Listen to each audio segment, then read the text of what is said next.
بسم اللہ الرحمن الرحیم الحمد للہ رب العالمین والصلاة والسلام علی سید الانبیاء والمرسلین اما بعد.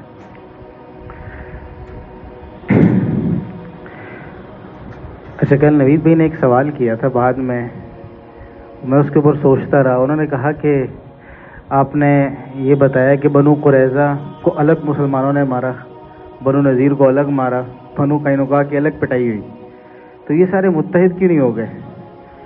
تو یعنی یہ بھی ایک طاقت بن کے مسلمانوں کا مقابلہ کرتے تو ہو سکتا ہے کہ مسلمان ہار جاتے.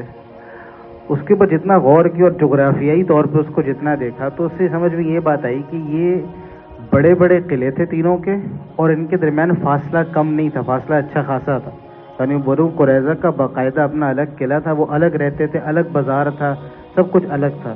بنو قینقاع کا علاقہ بالکل الگ تھا اور بنو نذیر کا علاقہ بالکل الگ تھا. اور پھر تیسری بات یہ تھی کہ یہ جو تینوں تھے، یہ تینوں مل کے بھی جو وہاں کی مرکزی جو حکومت تھی مسلمانوں کی، جس میں قبیلہ اوس اور خزرج تھے، یہ وہاں کی بڑی سپریم پاور تھے دونوں مل کے بھی. تو اگر یہ سارے مل بھی جاتے پھر بھی اوس و خزرج کا مقابلہ نہیں کر سکتے تھے. اور پھر اوس و خزرج میں بھی آپس میں ایک اختلاف تھا، کیونکہ پہلے زمانے میں یہ اوس و خزرج کی لڑائیاں کرایا کرتے تھے آپس میں. تو اوس و خزرج میں کچھ کا رجحان جو تھا وہ کسی قبیلے کی طرف تھا اور کچھ کا رجحان کسی قبیلے کی طرف تھا. بلکہ ایک بات بیچ میں رہ گئی بتانا شاید، کہ جب بنو نذیر کے ساتھ جب معاملہ ہوا نا مسلمانوں کا، بنو نذیر کو جب نکالنے کی بات آئی، تو یہ بنو نذیر قبیلہ اوس کے حلیف رہے تھے پہلے. تو اس وقت ان کی یہ خواہش تھی کہ ان کے ساتھ بھی بنو قینقاع والی نرمی ہونی چاہیے. تو اس وجہ سے بظاہر وہ لوگ اکٹھے نہیں ہوتے تھے. اور چونکہ جب دشمن تھے نا، ان سب نے الگ الگ سب سے معاہدہ ہوا تھا. جب ایک معاہدہ توڑتا تھا اور آگے جانے کی کوئی جگہ تو ان میں سے کسی کے پاس بھی نہیں تھی. ایسا نہیں تھا کہ ان کے پاس کوئی اور بھی جگہ تھی جانے کے لیے. تو اس لیے جب ایک کوئی معاہدہ توڑتا تھا تو دوسرا کہتا تھا بھائی وہ اپنی بلا سے جانے، میں اس کے ساتھ، وہ جب مر رہے تو مرے، میں کیوں اس کے ساتھ جاؤں، اس کو گھر نہیں ملے گا، آگے جگہ نہیں ملے گی تو میں اس کا ساتھ کیوں دوں. تو بظاہر یہ وجہ سمجھ میں آتی، باقی واللہ عالم اور کی بھی وجوہات ہو سکتی ہیں.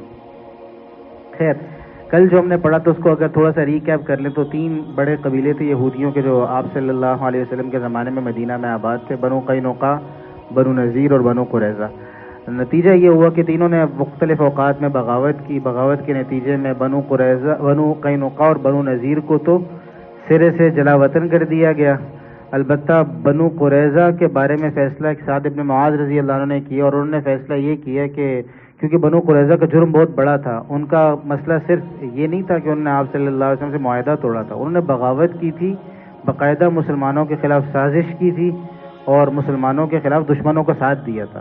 تو سعد بن معاذ رضی اللہ عنہ نے ان کے بارے میں فیصلہ کیا کہ بھئی ان کے جتنے مرد ہیں ان کو قتل کر دیا جائے اور جتنی ان کی خواتین ہیں ان کو لونڈیاں بنا لیا جائے، ان کے مال کو غنیمت کے طور پہ تقسیم کر دیا جائے.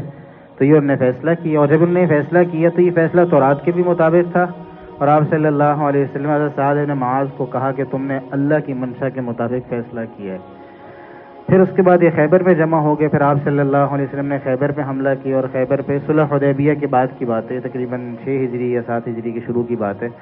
اس وقت آپ صلی اللہ علیہ وسلم نے خیبر پہ حملہ کر کے پھر یہودیوں کو ساتھ وہاں پہ صلح نہیں یعنی ایک معاہدہ کر لیا بعد میں، کہ ان کو کہا کہ بھئی جب تک ہم چاہیں گے تم یہاں پہ رہو گے، اور ہمارا اور تمہارا معاہدہ یہ ہے کہ تم جو یہاں پہ جو بھی وہ باغبانی وغیرہ کرو گے، جو پھل ملے گا تو اس کو ہم آپس میں ایک خاص ریشو تقسیم کر لیا کریں گے. تو ان سے یہ معاہدہ، اور یہ معاہدہ کرنے کے بعد پھر آپ صلی اللہ علیہ وسلم اپنی دنیا سے تشریف لے جانے تک اس معاہدے پہ قائم رہے اور یہودی وہیں پہ آباد رہے. پھر اس کے بعد حضرت عمر رضی اللہ عنہ کا جب زمانہ ہے، حضرت بکر رضی اللہ عنہ کے زمانے میں یہ معاہدہ چلتا رہا، یہودی وہیں پہ رہے. حضرت عمر رضی اللہ عنہ کا جب زمانہ آیا تو شروع کے 2 سال تقریباً تو ایسے ہی چلتا رہا، 2-2.5 سال. اس کے بعد حضرت عمر رضی اللہ عنہ کو آپ صلی اللہ علیہ وسلم کی ایک وصیت پہنچی. 2 اسباب اس کے آتے ہیں. ایک ہے کہ وصیت پہنچی جس میں آپ صلی اللہ علیہ وسلم نے فرمایا تھا کہ جزیرہ عرب کے اندر 2 دن جمع نہیں ہو سکتے، 2 دن جمع نہیں ہو سکتے. تو اس پہ حضرت عمر رضی اللہ عنہ کے اس کا مطلب ہے کہ یہود کو تو نکالنا چاہیے یہاں سے. دوسرا ایک واقعہ یہ بھی ہے، کہتے ہیں کہ کچھ صحابہ تھے جن میں حضرت عبداللہ بن عمر رضی اللہ عنہ بھی تھے. یہ لوگ اپنے مال کی خبر گیری، کیونکہ مشارکت تھی نا کہ وہاں پہ مساقات تھی، یعنی وہاں پہ باغ تھے اور وہ اس کے اوپر محنت کرتے تھے، نتیجے میں جو کمائی آتی تھی، جو حاصل ہوتا تھا، اس کو آپس میں تقسیم کر لیا کرتے تھے. تو وہ جب اپنا مال شال دیکھنے کے لیے گئے وہاں پہ، تو ان کے اوپر انہوں نے باقاعدہ یہودیوں نے سازش کر کے حملہ کیا اور غالباً ان کا ہاتھ توڑ دیا. اس طرح کوئی معاملہ پیش آیا. تو اس کے اوپر جب وہ واپس حضرت عمر رضی اللہ عنہ کو پتہ لگا تو انہوں نے صحابہ کو بٹھا کے کہا کہ اب تو یہودیوں کے ساتھ گزارا نہیں ہے، یہ تو باقاعدہ حملہ کر رہے ہیں ہمارے اوپر. تو حضرت عمر رضی اللہ عنہ نے یہودیوں کو خیبر سے بھی نکال دیا. یہ ان کا دوسری بڑی جلا وطنی تھی، یعنی مسلمانوں کے دور میں. پہلی مدینہ سے نکالے گئے، دوسرے حضرت عمر رضی اللہ عنہ کے زمانے میں جب انہوں نے ان کو وہاں سے خیبر سے بھی نکال دیا.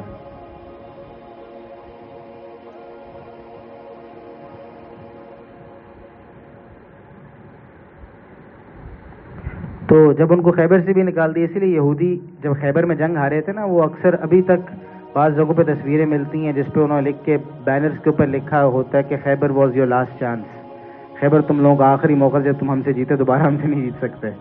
اس کے بعد پھر مسلمانوں کی باقاعدہ کوئی جنگ ایسی کوئی تاریخ میں ملتی نہیں ہے جو باقاعدہ کسی، کیونکہ یہودیوں کی اس کے بعد کوئی ریاست ہی نہیں بنی، تو جنگ کس سے کرتے ہو؟ وہ تو خیبر میں جمع ہوئے تھے وہاں سے نکل کے، تو اس کے بعد کوئی باقاعدہ ریاست ہی ان کی نہیں بنی. تو اس لیے مسلمانوں کی باقاعدہ یہودیوں سے کوئی جنگ ایسی نہیں ہوئی.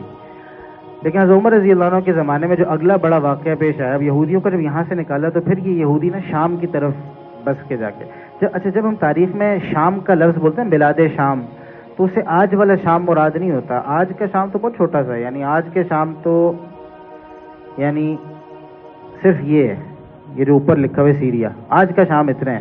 لیکن جب ہم شام کا لفظ بلاد شام کا لفظ بولتے ہیں تو اس میں سیریا بھی ہوتا ہے، اس میں یہ جو اردن ہے، جارڈن جو ہے، یہ بھی اس کے اندر ہے، بیروت بھی اس کے اندر ہے، اور جو فلسطین ہے، جو مقبوضہ فلسطین کہہ لیں یا اسرائیل کہہ لیں، کچھ بھی کہہ لیں، وہ سارا بھی اس کا حصہ ہے. اور بلکہ یہ جو ترکی کے نیچے کی پٹی اس کے اوپر اوپر نظر آ رہی نا آپ کو، یہ بھی شام، بلاد شام کے اندر آتی ہے. یہ جو نیچے کی پٹی یہاں تک، تو بلاد شام بہت بڑا ہے. تو اس وقت جب ہم کہتے ہیں نا کوئی شام میں چلا گیا، تو اس کا مطلب ہوتا ہے کہ ان میں سے کسی جگہ پہ چلا گیا تو شام ہی کہلاتا تھا سارا کا سارا. تو پھر بہت سارے یہودی شام میں بس گئے، کچھ کہاں بس گئے. پھر اس کے بعد عمر رضی اللہ عنہ کے زمانے میں جو بیت المقدس کے ساتھ بڑا واقعہ پیش آیا، وہ 16 ہجری، تقریباً 15 ہجری کا آخر تھا یا 16 ہجری کی شروع تھی. حضرت عمر رضی اللہ عنہ کے زمانے میں بیت المقدس تک مسلمان، کیونکہ مسلمانوں کی جو زیادہ تر مہمات جو چلی ہیں وہ یہاں سے نیچے کی طرف گئے، وہ افریقہ میں گئے، یہاں سے یہ جو جگہ ساری فتح کرتے کرتے کرتے. اسی طرح جو اسپین میں مسلمان گئے تھے، وہ یورپ کبھی بھی مسلمانوں نے فتح نہیں کیا. یورپ وہ ایک شاید کیا کہہ سکتے ہیں اس کو، دنیا کی واحد وہ نحوست والی جگہ یا کہہ سکتے ہیں جہاں مسلمانوں کی کبھی حکومت نہیں آئی. کچھ چھوٹی چھوٹی جگہوں کے اوپر آئی. جو یورپ کی طرف گئے تھے تو تب بھی یہ نیچے سے گئے تھے، یہاں سے، یہ مصر، لیبیا، الجزائر، موروکو، یہاں سے اسپین گئے تھے، یہ اس راستے سے. اسی لیے یہاں پر ہے یہ جبرالٹر لکھا ہوا ہے، جبل الطارق، یہ سارا نیچے ہے. یہیں کے بارے میں اقبال کا شعر ہے نا، جو اقبال کا شعر بھی، اور اس کے علاوہ کہ جو قصہ مشہور ہے کہ کشتیوں کو آگ لگا دی تھی اور پھر کہا کہ پیچھے تاکہ جانے کا موقع نہ ملے. جبل الطارق، طارق بن زیاد کا جو قصہ ہے، اگرچہ بہت سارے مورخین کہتے ہیں کہ یہ قصہ حقیقت ہی نہیں ہے، ایسا قصہ ہے ہی نہیں کوئی، لیکن بہرحال تاریخ کا حصہ ہے. تو اب حضرت عمر رضی اللہ عنہ کے زمانے میں اب یہاں نیچے کی طرف سے مہمات شروع ہوئیں.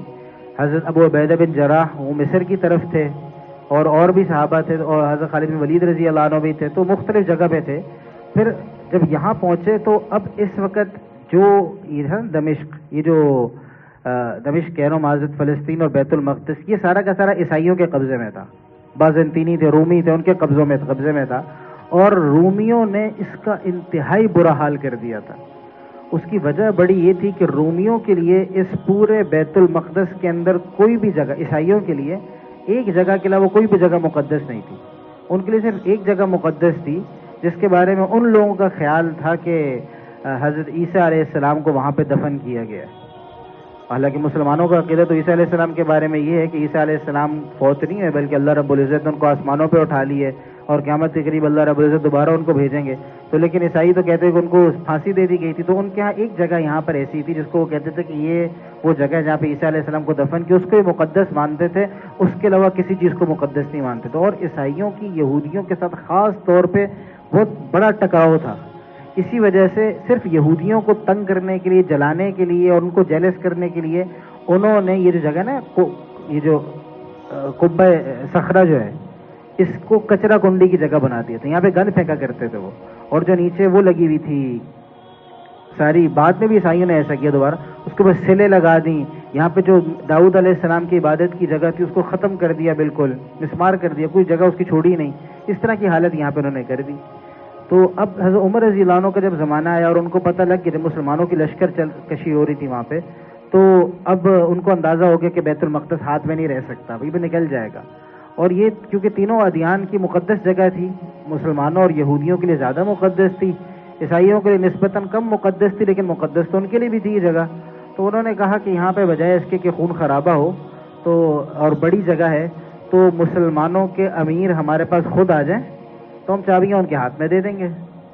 تو یہ بات طے ہوئی. پھر جب یہ پیغام مسلمانوں نے حضرت عمر رضی اللہ عنہ کے پاس بھیجا کہ جی وہ یہ کہہ رہے ہیں کہ مسلمانوں کے جو امیر ہیں وہ خود ہمارے پاس آ جائیں تو ہم چابیاں ان کے حوالے کر دیں گے. تو پھر مشورہ ہوا وہاں پہ, کچھ لوگوں نے کہا کہ نہیں یہ تو خلافت کے منصب کے خلاف ہے, یہ مسلمانوں کا خلیفہ اور وہ چل کے جائے کہیں پہ تو یہ تو منصب کے خلاف ہے.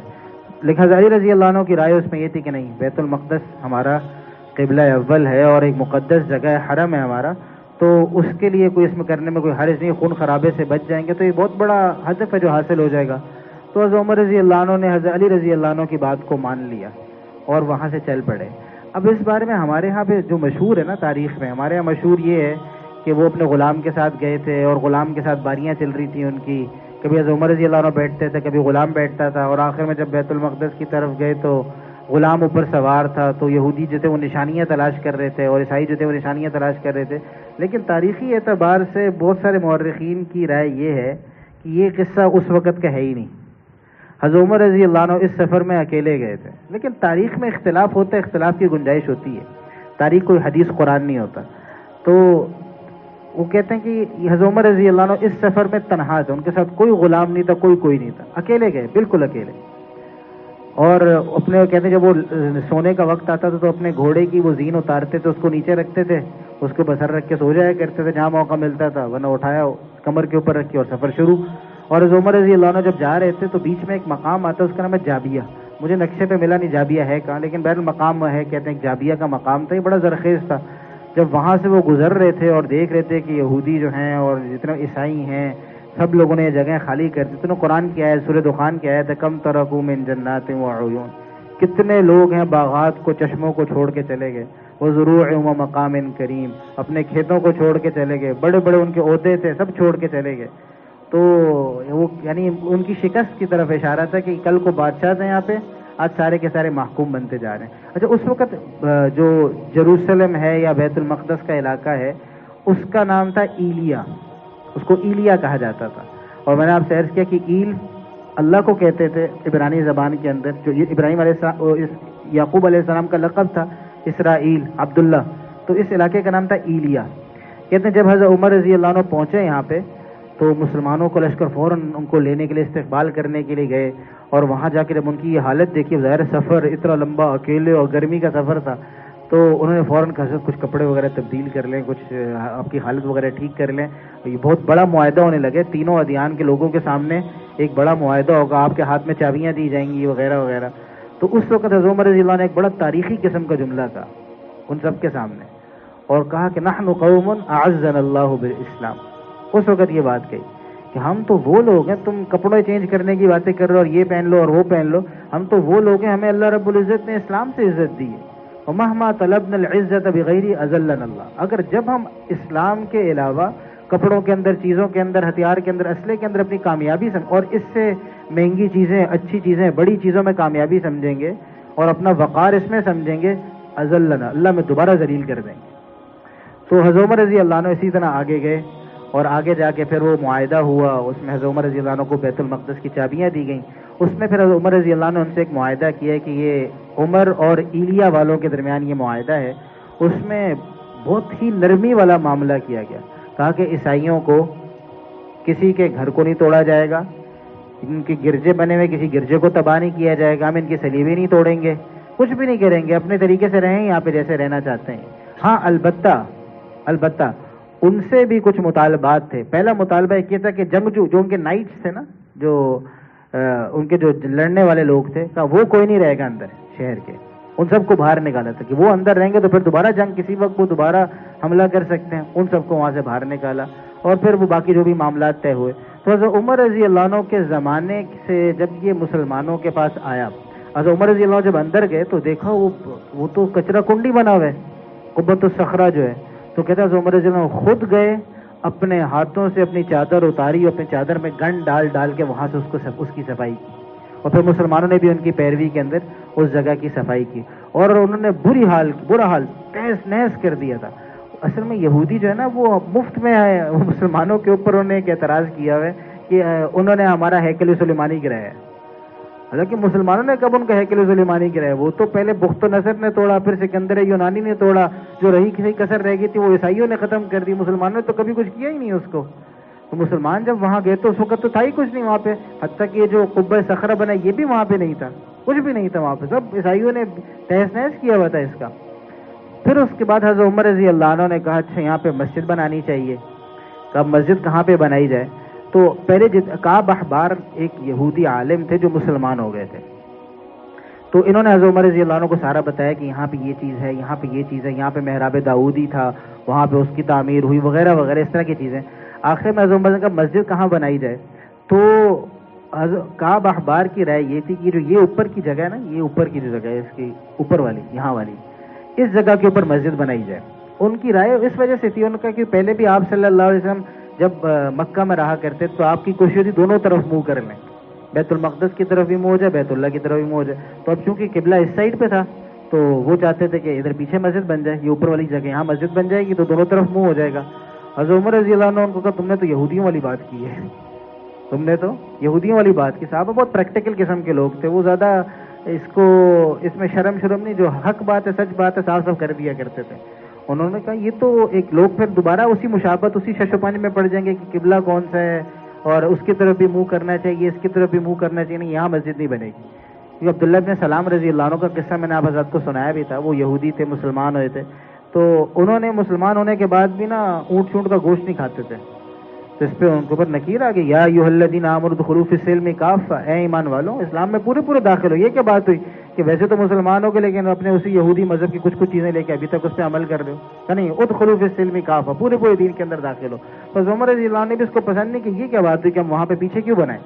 تو اس لیے پھر حضرت عمر رضی اللہ عنہ کے مشورے سے مسجد جو تھی وہ یہاں پہ بنی تھی. تو یہ جو مسجد اقصی جسے ہم آج کہتے ہیں نا, یہ حضرت عمر رضی اللہ عنہ کی بنائی ہوئی مسجد ہے. یہ وہ پرانی جس کا ذکر قرآن کے اندر آتا ہے کہ وہ مسجد نہیں ہے. وہ مسجد یہاں پہ کہاں تھی اس کے بارے میں کچھ بھی نہیں کہہ سکتے. تو جس میں آپ صلی اللہ علیہ وسلم نے امامت کرائی تھی نبیوں کو وغیرہ, وہ کہاں ہے اس کے بارے میں کوئی بات نہیں کہہ سکتے. بعض جگہوں پہ یہاں براق کا کچھ وہ ملتی ہیں جگہیں کہ جہاں پہ براق کو آپ صلی اللہ علیہ وسلم نے باندھا تھا وغیرہ, لیکن اس مسجد کے کوئی آثار نہیں ہے. تو اب یہاں پہ نماز, اسی لیے اس مسجد کا ایک نام مسجد عمر بھی ہے, اس کو مسجد قبلی بھی کہا جاتا ہے, اس کو مسجد اقصی بھی کہا جاتا ہے, سب کچھ اس کو کہا جاتا ہے, یعنی 3 نام اس کے موجود ہیں. تو حضرت عمر رضی اللہ عنہ کے زمانے سے یہ پھر مسلمانوں کے زیر قبضہ آ گیا, اور تینوں ادیان کے لوگ, مسلمان بھی یہاں آیا کرتے تھے, اپنی عبادت کیا کرتے تھے, عیسائی بھی آیا کرتے تھے اور یہودی بھی آیا کرتے تھے, تینوں آتے تھے اور امن و امان کے ساتھ سارا سلسلہ چلتا رہا. حضرت عمر رضی اللہ عنہ کے زمانے کے بعد سے سلسلہ چلتا رہا یہاں تک کہ 391, یعنی یہ 391 کا زمانہ وہ تھا کہ جس وقت میں بنو عباس یعنی عباسی سلطنت جو تھی وہ بالکل کمزور ہو گئی تھی اور ختم ہونے کے قریب تھی. اور اس وقت جو مسلمانوں کی دوسری بڑی سلطنت تھی وہ سلجوقیوں کی تھی. سلجوق ترک تھے, سلجوقی ان کی بڑی سلطنت تھی. سلجوقیوں کی مشہور 2 شخصیات ہیں, بڑی مشہور. ایک ان میں اگرچہ موضوع سے باہر ہے بات, لیکن یہ سلطان محمد الپرسران, ایک ان کے یہ بہت بڑے بادشاہ گزرے, اور بھی لوگ گزرے, اور ایک ان کے بیٹے سلطان ملک شاہ. ان 2 بندوں نے بہت, یعنی سلطان محمد الپرسران کا ایک قصہ, بس ایک ہی قصہ ان کا سنا دیتا ہوں کہ یہ بادشاہ تھے اور یہ جو ان کی سلطنت تھی نا یہ اس طرف تھی زیادہ, یعنی یہ ترکی کی سائڈ پہ نہیں تھی. ان کی ساری سلطنت یہاں سے یہ ایران کی طرف سے چلتی تھی اور یہ ترکی کے اس علاقے تک آتی تھی, یعنی آذربائیجان وغیرہ جو تھا نا یہ سارا ان کی سلطنت میں آتا تھا. یہ ایران کی طرف سے, یہ تہران جا لکھے نا, اس کے نیچے اصفہان وغیرہ, اصفہان ان کا دارالخلافہ بھی رہا بہت عرصہ. تو یہ ان کی اس جگہ پہ حکومت تھی. یہ جو استنبول والی جگہ تھی یہاں پہ حکومت, یہ تو خلافت عثمانیہ آئی تھی اس کے بعد جب وہاں پہ موقع ملا. تو یہاں پہ ایک بڑا قصہ یہ پیش آیا کہ ایک دفعہ سلطان الپرسلان جو تھے وہ اصفہان کی طرف آئے ہوئے تھے, دورہ کر رہے تھے یہاں پہ تھوڑے سے اپنے وزراء وغیرہ کے ساتھ. ان کو اطلاع ملی کہ قیصر روم, رومانوس اس کا نام تھا, اس نے یہ جو علاقہ ہے نا یہاں پہ ایک جگہ ترکی میں اب ایک صوبہ ہے, اس کو مش کہتے ہیں, مش کے علاقے کے اندر ملازگرد کی ایک جگہ, ملازگرد اس کا نام ہے. تو ان کو پتہ لگا کہ یہاں پہ اس طرف سے قیصر روم, کیونکہ قیصر کی جگہ یہ استنبول ہے, قیصر یہاں پہ رہا کرتا تھا استنبول کے اندر, اس وقت قسطنطنیہ کہتے تھے. یہاں سے فوجیں لے کر آیا اور اس نے یہاں پہ مسلمانوں کے گاؤں وغیرہ کے اوپر حملہ کرنا شروع کر دیا. 3 لاکھ کی فوج لے کر آیا تھا, 3 لاکھ. تو اب بادشاہ جو تھے, جو سلطان محمد الپرسلان, وہ اس وقت یہاں پہ اتنی دور تہران میں تھے. ان کو جب اطلاع ملی تو ان کے ساتھ کل لوگ تھوڑے سے, ظاہر وہ تو سرکاری دورے پہ تھے, کوئی لشکر کے ساتھ تو آئے نہیں تھے. تو انہوں نے فوراً مشورہ کیا, اپنے وزراء کو بٹھایا, بھی کیا کرنا چاہیے, وہ تو مسلمانوں کا قتل عام ہو رہا ہے وہاں پہ, تو قیامت کے دن تو ان سب کا خون میری گردن کے اوپر ہوگا. اللہ مجھ سے پوچھیں کہ تمہیں حکومت دی تھی, مسلمان مرے تھے, تم نے کیا کیا؟ تو کہتے ہیں کہ انہوں نے اپنے وزراء سے مشورہ کیا, تو انہوں نے کہا جی آپ تو اس کے مکلف ہی نہیں, ہم کون سی تیاری سے آئے ہیں یہاں پہ, ہم تو تیاری سے نہیں آئے, تھوڑا سا پیچھے ہٹنا چاہیے, تیاری شیاری کریں گے, اس کے بعد پھر آگے جائیں گے. اللہ تعالیٰ قرآن میں کہتے ہیں وَلَا تُلْقُوا بِأَيْدِيكُمْ إِلَى التَّهْلُكَةِ, اپنے ہاتھوں سے اپنے آپ کو ہلاک نہ کرو. تو یہ تو ہلاکت میں ڈالنا ہے اگر اس طریقے سے بغیر تیاری کے ہم چلے جائیں. تو سلطان نے کہا اچھا چلو, تم میں سے ہر جو واپس جانا چاہتا ہے اس کو میری طرف سے اجازت ہے, واپس چلا جائے, میں تو جاؤں گا لڑنے کے لیے, ان سب لوگوں کا خون میری گردن کے اوپر, میں تو جاؤں گا لڑنے کے لیے. تو جب وزراء کو یہ بن کر, موت سے تو ہم بھی نہیں ڈرتے, ہم بھی اس گھبراہٹ کی وجہ سے تھوڑی یہ کہہ رہے ہوں, تو ہمارا مشورہ تھا آگے جو آپ کا حکم ہوگا. تو سلطان یہاں پہ اپنی ساری فیملی کو لے کر آیا تھا, بیوی بچے سارے, سلطان ملک شاہ وغیرہ سب ساتھ تھے. تو انہوں نے کیا کیا, وہیں پہ اپنے بیوی بچوں کو, ملک شاہ کی عمر کل ملا میرا خیال شاید کہ 12 سال تھی یا 13 سال تھی, اس سے بھی کم عمر. تو انہوں نے کہا کہ میرا جو جانشین ملک شاہ ہے, لیکن ملک شاہ کی سرپرستی کریں گے نظام الملک. یہ کہہ کے بیوی بچوں کو سب کو واپس بھیج دیا, اور 12,000 لوگوں کو لے کے وہ مقابلے کے لیے یہاں سے, یعنی اصفہان سے یہاں اس جگہ پر ہے مشک کا علاقہ جہاں ملازگرد, یہاں تک آئے. اور یہاں پر جب آئے تو آ کے ان سے کہا کہ اب کیا کریں, کب حملہ کریں. انہوں نے کہا جی آج حملہ نہیں کریں, حملہ کل جمعے کے دن کریں گے, کیونکہ جمعے کی نماز پڑھ کے پھر مسلمان اس وقت دعا کر رہے ہوتے ہیں, تو اللہ رب العزت کی مدد آئے گی ہمارے ساتھ. تو سلطان نے اپنے سر سے جمعے کی نماز پڑھائی پہلے جمعے کے دن, اس کے بعد جو سر پہ خود پہنتا تھا لوہے کی ٹوپی وہ اتار دی, اور سر پہ عمامہ باندھ لیا. یعنی یہ اس بات کی علامت ہوتی تھی کہ اب مرنا ہی ہے, ظاہر ہے جب مرنا ہی ہے تو حفاظت کا انتظام کیا کرنا ہے. اور سب میں اندر یہ اعلان کر دیا, دیکھو آج میں ایک عام سپاہی کی طرح لڑوں گا, اگر میں مر گیا کچھ بھی ہوگا, آخری سانس تک تم سب نے لڑنا ہے. تو 12,000 کا لشکر 3 لاکھ کے مقابلے میں تھا, 3 لاکھ کے مقابلے میں, اور لڑائی شروع ہو گئی. اور جب لڑائی شروع ہوئی تو جو ان کا جو کمانڈر تھا رومانوس, جو بادشاہ قیصر آیا ہوا تھا ساتھ, وہ پیچھے کھڑا ہوا تھا, جنگ آگے چل رہی تھی, وہ پیچھے تھا. مسلمانوں میں عمومی طور پہ دونوں طرح کے رویے پائے جاتے تھے. بعض اوقات جو لڑنے والے جو کمانڈر ہوتا تھا وہ آگے ہوتا تھا, بعض اوقات پیچھے رہ کے وہ کمان سنبھالتے تھے. دونوں طریقے جنگ میں چلتے ہیں اور یہ تاریخ سے ثابت ہیں. تو لیکن جو رومانوس تھا وہ تو عیسائی تھا, وہ پیچھے تھا, آگے لشکر اس کا بہت بڑا تھا, اس کو ضرورت نہیں تھی آگے جانے کی, وہ لڑ رہے تھے آگے. تو اللہ کی طرف سے ایک عجیب و غریب بات یہ ہوئی کہ اس کے اوپر سایہ کیا ہوا تھا لوگوں نے, جیسے کیا ہوتا ہے. ظاہر بادشاہ تھا رومانوس, قیصر تھا. تو وہ جب اس کو تھوڑی سی گرمی لگی, اس نے کہا پیچھے ہٹو پیچھے ہٹو, اس نے اپنے سارے لوگوں کو پیچھے لے کے گیا. تو جس وقت وہ اپنے لوگوں کو پیچھے لے کے جا رہا تھا نا, گرمی کی وجہ سے کہ تھوڑا سا پیچھے ہٹ جائیں, تو پورے لشکر کے اندر ایک یہ کیفیت پڑ گئی کہ قیصر تو پیچھے ہٹ گیا ہے, قیصر پیچھے بھاگنے لگ گیا ہے. تو یہ جو لشکر کے اندر, کیونکہ اس وقت نہ کمیونیکیشن کے کوئی ایسے مضبوط انتظامات تھے, بہت سارے موقع, یعنی اتنی چھوٹی سی بات جو پھیلی وہاں پہ کہ قیصر تو بھاگ رہا ہے, وہ سارا لشکر پیچھے ریورس پہ لگ گیا, وہ سارا لشکر پیچھے آنا شروع ہو گیا. اور جب وہ پیچھے آنا شروع تو مسلمانوں کے حوصلے بلند ہو گئے. وہ 12,000 3 لاکھ کے مقابلے میں مسلمان 12,000 نے ان کو اتنا مارا کہ قیصر کو بھی جا کے قید کر لیا. جو قیصر تھا رومانوس, اس کو بھی قید کر لیا. اچھا جب قید کر لیا, وہ جنگ تو ہار گئے, وہ لوگ 3 لاکھ کا لشکر لا کے ہار گئے. اس کے بعد سلطان محمد الپرسلان نے اس سے کہا کہ اس کو بلایا, اور اس کے بہت اچھا سلوک کیا, بادشاہوں والا سلوک کیا اس کے ساتھ. اور بہت اچھا سلوک کرنے کے بعد پھر اس کو کہا کہ اگر دوبارہ بھی شوق ہو نا لڑنے کا تو پھر دوبارہ آ جانا, اور اس کو کہتے ہیں بارڈر تک چھوڑنے کے لیے گیا اور وہاں سے اس کو واپس بھیجا اس کی اپنی حدود کے اندر اور کہا کہ اگر دوبارہ شوق ہو پھر آ جانا، پھر لڑیں گے. تو لیکن جب وہ اپنے علاقے میں گیا پھر ان کے لوگوں نے اس کو قتل کر دیا. یہ سلجوقیوں کا دور تھا. اب عباسی دور بالکل کمزور ہو چکے تھے. عباسی ان میں کو پھڑکنے کی بھی طاقت نہیں رہی تھی. سلجوقیوں میں ہوا ایک الپ ارسلان اور ملک شاہ جب فوت ہوئے تو پھر اختلاف آ گیا بیچ میں اور لوگ سارے اپنی سیاست میں اور اپنی 1.5 اینٹ کی حکومت 1.5 اینٹ کی مسجد بنا کے ہر بندہ الگ الگ ہو گیا. تو اب مسلمانوں میں بالکل کوئی اتحاد نہیں رہا. اب ہوا یہ کہ عیسائیوں نے کچھ عجیب و غریب قسم کی حرکتیں کرنا شروع کی. اب انہوں نے جب ایک حکومت کمزور ہوتی نا تو دوسری آنکھیں دکھاتی ہے. تو انہوں نے بیت المقدس میں جا کے نا باجے بجانا اور اس طرح کی حرکتیں شروع کر دی. مسلسل اس طرح کی حرکتیں کرتے رہے, روکنے پر باز نہیں آئے. تو آخر میں جو عباسی حکومت تھی اس نے پابندی لگا دی عیسائیوں کے اوپر, تم نہیں آ سکتے یہاں پر, اس طرح کی حرکتیں کرو تم یہاں پہ نہیں آ سکتے. انہوں نے اس پروپیگنڈے کو اچھالا اور کہا جی مسلمانوں نے تو ہماری بیت المقدس میں آنے پہ پابندی لگا دی ہے, ہم تو بیت المقدس میں, ہم اس کو بہانہ بنا کے انہوں نے معاہدے کی خلاف ورزی کی. اب طاقت میں تو وہ آ چکے تھے, مسلمان تو کمزور ہو چکے تھے. انہوں نے پھر لشکر کشی کی 391 کے اندر اور بیت المقدس پہ حملہ کیا. بیت المقدس مسلمانوں کے ہاتھ سے نکلا اور خون کا بازار گرم کر دیا.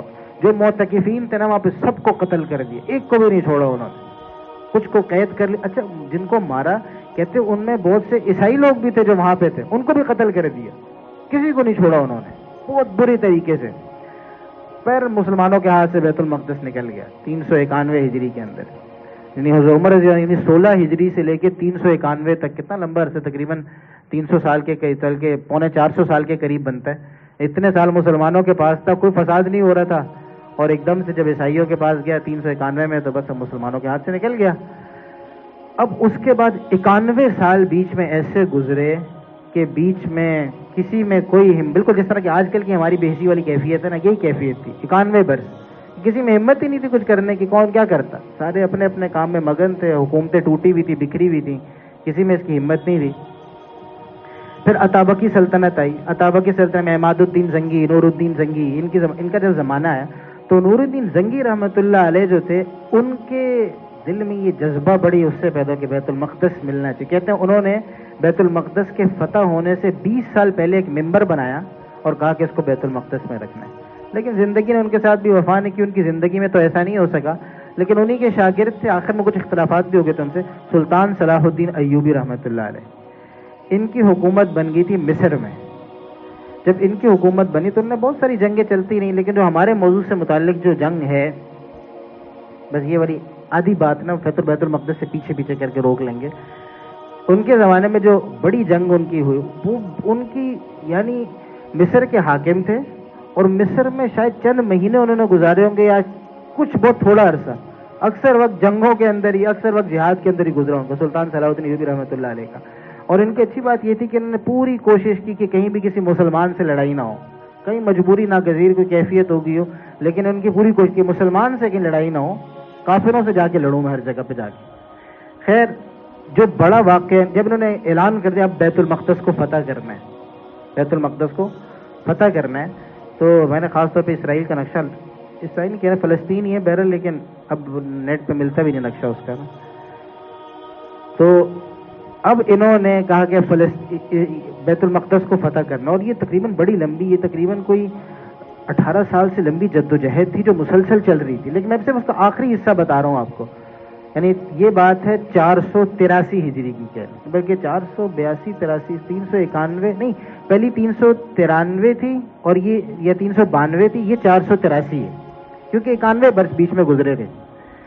483 ہجری کے اندر جب سلطان نے اعلان کر دیا کھلے عام کہ اب ہم نے بیت المقدس کو لینا ہے, تو پھر بہت سارے رضاکار طور پہ جو مجاہدین تھے وہ بھی آنا شروع ہو گئے, اور سلطان کے ساتھ, سلطان کے جھنڈے کے نیچے وہ بھی جمع ہونا شروع ہو گئے. اب سلطان جب وہاں سے نکلے تو اب انہوں وہ گئے یہاں پہ, یہ علاقے اوپر اس کو کہتے ہیں تبریہ, یہاں ان کا نام پتہ نہیں, تبریاس لکھا ہوا ہے, پہلے تبریہ کے علاقے, یہاں پہ اس کے یہ جو بڑا سا لیک ہے, جو جھیل ہے بڑی سی یہاں پہ قریب ہی. تو سلطان اس راستے سے, بیت المقدس یہاں پر ہے, یہ بیت المقدس ہے, وہ اس راستے سے آئے. یعنی اس کو اگر ہم بڑا کریں تو یعنی ادھر سے مصر کی طرف سے آئے وہ یہاں سے, یہاں پہ آ کے سلطان نے پڑاؤ ڈال دیا. اب ان کے مقابلے میں حطین کی بڑی مشہور جنگ ہے. حطین کی اس علاقے میں جنگ ہوئی, بہت مشہور جنگ ہے حطین کی. یعنی اس میں اکیلے سلطان صلاح الدین ایوبی تھے اور ان کے مقابلے میں پورا رومن امپائر آیا تھا, پورا رومن امپائر. یورپ کے سارے شہزادے اس کے اندر تھے, سب لوگ اس کے اندر تھے, اور اکیلے صلاح الدین ایوبی رحمۃ اللہ علیہ کے مقابلے آئے.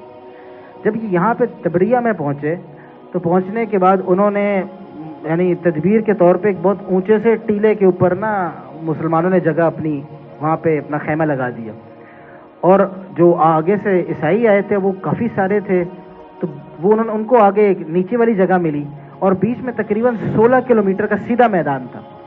اچھا, سلطان نے یہ جگہ جان بوجھ کے, سلطان صلاح الدین ایوبی رحمۃ اللہ علیہ نے جان بوجھ کے یہ جگہ اس لیے سنبھالی تھی کہ بیچ میں خالی جگہ تھی, سائڈ پہ جھاڑیاں تھیں, تو انہوں نے کہا کہ سائڈ میں جتنے ہمارے تیر انداز ہیں ہم ان کو رکھ لیں گے, اگر یہ آگے آنے کی کوشش کریں گے تو پھر تیر برسائیں گے ان کے اوپر. اب کئی دن تک ایک طرف سلطان ادھر رہے, وہ ادھر ہے, وہ ادھر سے آگے نہیں آ رہے, آگے آئیں گے تو مار پڑے گی. ہر بندہ دوسرے کے انتظار کر رہا ہے کہ یہ آگے آئے گا, کرے نہیں یہ آگے آئے گا, کوئی آگے نہیں آ رہا. تو اب سلطان صلاح الدین کے وہ بھی آگے کافی عرصہ ہو گیا محاصرے کو, اور دونوں لشکر بیٹھے ہوئے. تو یہاں پہ ایک شہر تھا تبریہ کا شہر, یہ عیسائیوں کے لیے مقدس تھا اور ان کے یہاں بڑی اس کی اہمیت تھی شہر کی. سلطان نے وہاں سے لیفٹ موڑ کے تبریہ کے اوپر حملہ کر دیا, اور حملہ اس لیے کیا کہ تاکہ وہ عیسائیوں کو تھوڑا سا پرووک کیا جائے, ان کو ورگلایا جائے, وہ تھوڑا سا وہ غصے میں آئے تاکہ وہ آگے آئیں. تو جب وہاں پہ حملہ کیا تو عیسائیوں کے جو بادشاہ تھے ایک دوسرے کو غیرت دینا شروع کر دی, اور اتنے بے غیرت ہو گئے ہم لوگ کہ تبریہ پہ حملہ ہو گیا اور ہم لوگ آگے نہیں بڑھ رہے, آگے بڑھو چلو, نکل پڑے وہ. اب جب وہ نکلے تو اسی کا تو مسلمان انتظار کر رہے تھے پہلے کہ نکلے وہاں سے. تو اب پورے 16 کلومیٹر کا راستہ تقریباً 10 میل بنتا ہے, یعنی پہلے پورے دن کے اندر مشکل سے ان کا لشکر 5 میل طے کیا. یعنی 16 کلومیٹر کو لمبا راستہ نہیں, لیکن پورا دن لگ گیا 5 میل سے آگے, ہر طرف سے تیر ہی تیر, تیر ہی تیر, تیر ہی تیر. اگلے دن پھر دوبارہ کیا تو پھر 5 میل سے آگے نہیں نکل سکے. تو تقریباً 1-2 اس کے بعد پھر ہم, اچھا جب یہ والا جو نہیں بلکہ یہ نہیں, ہاں یہی تھا, اسی حملے کے اندر اس حطین کی جنگ کے اندر عیسائی جو تھے وہ اتنے تیاری سے آئے تھے. انہوں نے ایک صلیب تھی, اس کو کہتے ہیں صلیب الصلبوت. صلیب یا یہ جنگ تھی یا پھر بیت المقدس کی فتح کی بات ہے, وہ تھوڑے سے مکس ہو رہا ہے دونوں کے اندر, انشاءاللہ اس کی وضاحت کر دوں گا. پہلے صلیب الصلبوت ان کی ایک بڑی صلیب تھی جس کے بارے میں یہ ان کا خیال یہ تھا کہ اس سے حضرت عیسیٰ علیہ السلام کو نعوذ باللہ اس پہ پھانسی دی گئی تھی, تو وہ اس کو بھی لے کر آئے ساتھ تاکہ کوئی بندہ واپس نہ بھاگے وغیرہ. تو اب جب یہ آگے آئے اور وہاں سے لڑائی شروع ہوئی تو اس میں سلطان نے پھر حملہ کیا, 2-3 طریقوں سے حملہ کیا, اور آخر میں ان کے سارے شہزادے مسلمانوں کی قید کے اندر آ گئے اور وہ جنگ ہار گئے وہ لوگ. اور وہ اتنی زیادہ بری جنگ ہارے کہ ان کے یعنی مورخین لکھتے ہیں کہ جب قیدیوں کو دیکھتا تھا تو بندہ سمجھتا تھا کہ شاید ان کا کوئی بندہ مرے ہی نہیں ہے, اتنے قیدی تھے. اور جب مقتول مرے ہوئے ان کے لوگوں کو دیکھتا تو کہتے کہ اب شاید ہی مسلمانوں نے کسی کو قیدی بنایا, اتنے لوگ مرے تھے ان کے وہاں پہ, اتنے قتل کیے مسلمانوں نے. یعنی وہ جنگ ہو رہی تھی تو جنگ میں اتنے لوگ مارے گئے, قیدی بھی بہت ہو گئے. اب اس میں نا ان کے جو بڑے بڑے بادشاہ تھے, یروشلم کا بادشاہ تھا گائی اور وغیرہ وغیرہ بادشاہ, بہت سارے شہزادے آگے مسلمانوں کے قبضے میں. ایک قصہ بس ایک سناتا ہوں, اس کے بعد بات بس کر دیتے ہیں. قصہ کیا تھا کہ انہی میں ایک بندہ تھا رچنالڈ جو تھا نا, یہ کرک علاقہ ہے, یہ ساتھ ہی جارڈن ہے نا اس کے یہیں, اسی میں یہاں پر کہیں علاقہ کرک کا اس طرف کہیں. تو وہ کرک کا بادشاہ تھا, اردن میں کرک کا بادشاہ تھا. وہ بادشاہ نہیں یعنی وہاں کا گورنر کہہ لیں یا والی کہہ لیں یا شہزادہ کچھ بھی کہہ لیں. تو رچنالڈ نے 2 دفعہ نا بہت غلط حرکتیں کی تھی. ایک دفعہ اس نے کیا کیا, اس نے سعودیہ کے اوپر حملہ کرنے کی کوشش کی. یہاں پہ ہے یمبو, یہ یمبو, وہ نیچے سے اور یمبو کی بندرگاہ کے قریب پہنچ گیا. اس نے کہا مدینہ پہ حملہ کروں گا اور مدینہ کو تباہ کروں گا. لیکن جب یہاں پہنچا تو ہوائیں بھی کچھ سازگار نہیں تھی. کچھ سلطان صلاح الدین ایوبی رحمۃ اللہ علیہ کے ایک کمانڈر تھے حسام الدین, ان کی نیوی کے, بحریہ کے, انہوں نے وہاں سے اس طرف سے حملہ کر کے اس کو بہرحال وہاں سے بھگا دیا. اس وقت اس نے کہا ایک دفعہ یہ, اور دوسری دفعہ جب حاجی جہاں سے جاتے تھے نا تو وہ یہاں سے ہو کے آتے تھے, یہاں سے کرک سے ہو کر نیچے آیا کرتے تھے. تو اس نے وہاں پہ حملہ کیا حاجیوں کے قافلے کے اوپر, اور حاجیوں سے کہا کہ بلاؤ اپنے محمد کو, اگر محمد ہے تمہارے تو بلاؤ اپنے محمد کو تمہیں بچائے. یہ کہہ کے اس نے سارے حاجیوں کو قتل کر دیا. تو یہ دو اس نے بڑے عجیب و غریب قسم کے معاملات کیے. تو جب سلطان کی قید میں آیا تو سلطان صلاح الدین ایوبی رحمۃ اللہ علیہ، کیونکہ بادشاہوں کے ساتھ عام طور پہ بادشاہوں والا معاملہ کیا جاتا تھا، یہ ایک ایڈیکیٹس تھے اور پہلے سے معلوم شدہ بات تھی کہ بادشاہ کے ساتھ عام بندے والا معاملہ نہیں ہوتا تھا. بادشاہ اگر قید بھی ہوتا تھا تو بادشاہوں والا معاملہ ہوتا تھا اس کے ساتھ. تو جب سارے شہزادے آ گئے تو سلطان نے ٹھنڈا شربت منگوایا اور شربت منگوا کے جو یروشلم کا بادشاہ تھا شہزادہ تو اس کو دیا اور اسے کہا تم پیو. رچنالڈ کو نہیں دیا، کیونکہ عربوں میں دستور یہ تھا کہ جب آپ کسی کو ٹھنڈا پانی یا شربت پلاتے ہیں تو ایک طرح آپ نے اس کو امان دے دیے. تو سلطان تو رچنالڈ کو امان نہیں دینا چاہتا تھا. تو سلطان نے جب اس کو دی اس نے پیا، اور جو آخر میں تھوڑا سا بچا نا وہ یہ سوچ کے اسے رچنالڈ کو دے دیا کہ شاید اس کو بھی امان مل جائے اسی چکر میں. تو جب اس نے اس کو دیا تو سلطان نے اس سے کو ترجمان بلا کے کہا کہ دیکھو یہ تم نے اس کو دیا، میں نے اس کو نہیں دیا، میری طرف سے اس کو کوئی امان نہیں. پھر سلطان نے رچنالڈ کی طرف متوجہ کہا کہ تم نے 2 دفعہ حد سے بڑھ گئے تم. لیکن پھر بھی اس سب چیز کے باوجود سلطان نے اس کو اسلام کی دعوت دی. اس نے کہا کہ مسلمان ہو جاؤ، مسلمان ہو جاؤ، مسلمان ہو جاؤ گے تو مسلمانوں کا معاملہ ہوگا تمہارے ساتھ. اس نے کہا نہیں میں مسلمان نہیں ہوتا. پھر سلطان نے کہا کہ 2 دفعہ تم نے حد سے تجاوز کیا تھا اور میں نے 2 دفعہ قسم کھائی تھی کہ اگر مجھے موقع ملا تو میں تمہاری گردن اڑا دوں گا. تم نے کہا تھا کہ بلاؤ اپنے محمد کو. آج محمد کا نمائندہ، آج محمد کا ایک ادنا غلام اس فریضے کو پورا کرنے کے لیے آ رہا ہے. اور آ کے انہیں تلوار نکالی اور اس طریقے سے سینے سے لے کے کندھے تک یوں تلوار ماری سیدھی اور کاٹ کے رکھ دیا اس کو. اور جب اس کو قتل کر دیا سلطان نے تو باقی سارے شہزادے بھی ڈر گئے کہ یار تو اس کا مطلب ہے کہ ہم سب بھی قتل ہوں گے. تو سلطان نے فوراً کہا کہ نہیں، یہ ہماری روایت کے خلاف ہے، ہم بادشاہوں کے ساتھ بادشاہوں والا سلوک کرتے ہیں، لیکن یہ حد سے آگے بڑھ گیا تھا. اور جو حد سے آگے بڑھ جاتے پھر اس کے ساتھ معاملہ جو ہے وہ قانون کے دائرے کے اندر نہیں ہوتا.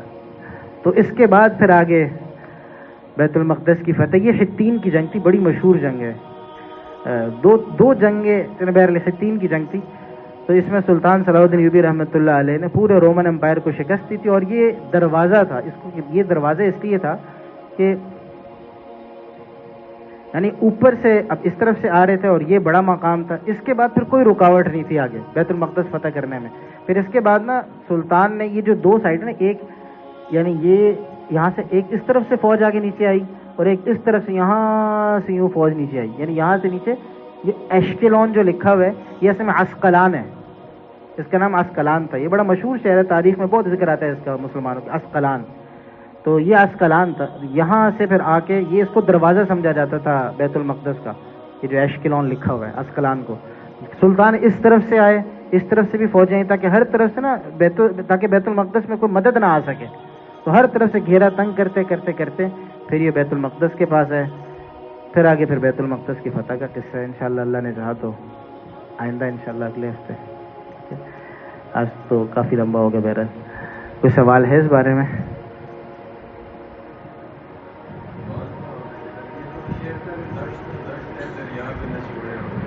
بحر ظلمات میں دوڑا دیے گھوڑے ہم نے. اچھا لیکن یہ تو شاید اس کے بارے میں بھی ہو سکتا ہے نا، شعر قادسیہ کی لڑائی کے بارے میں بھی ہو سکتا ہے، کیونکہ اصل میں جو سمندر میں گھوڑے دوڑائے تھے وہ تو قادسیہ کی لڑائی میں سعد بن ابی وقاص رضی اللہ عنہ کی. تو میرا خیال ہے شاید یہ وہ اس کے بارے میں شعر نہیں ہے، وہ شعر شاید وہ قادسیہ کی لڑائی کے بارے میں، کیونکہ یہاں پہ تو کشتیاں جلائی گئی تھی. البتہ ایک شعر اس کے بارے میں بھی ہے اقبال کا، کشتیوں کو جلانے کا ذکر ہے اس کے اندر، وہ شعر میرے ذہن میں نہیں آ رہا ہے. چلے جی. سبحان اللہ بحمدہ، سبحانک اللہم وبحمدک، نشہد ان لا الہ الا انت، نستغفرک ونتوب الیک. سبحان ربک رب العزۃ عما یصفون وسلام علی المرسلین والحمد للہ رب العالمین.